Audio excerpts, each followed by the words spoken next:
చాలా మంది students prelims pass అవ్వగలుగుతున్నారు కానీ మెయిన్స్ ఎగ్జామినేషన్కి వచ్చేసరికి ఆన్సర్ రాయటానికి చాలా ఇబ్బంది పడుతున్నారు.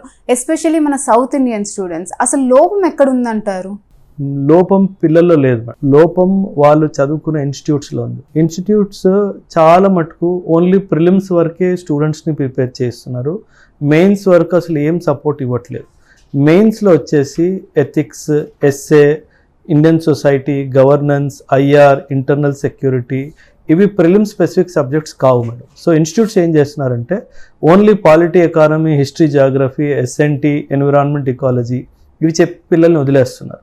సో ఇక్కడ పిల్లలు చాలా స్ట్రగుల్ అవుతున్నారు. ఎస్పెషలీ తెలంగాణ, ఏపీ స్టూడెంట్స్ మాత్రము ఎంత మంచి పర్ఫార్మెన్స్ ప్రిలిమ్స్ ఉందో అంతే పర్ఫార్మెన్స్ మెయిన్స్లో కనిపించట్లేదు. ఎందుకు కనిపించట్లేదు అంటే కాన్సెప్చువల్ క్లారిటీ లేదు పిల్లలకి. సో చాలా తెలివిగా మెయిన్స్ బేస్డ్ అప్రోచ్ పెట్టుకుంటే మంచిది.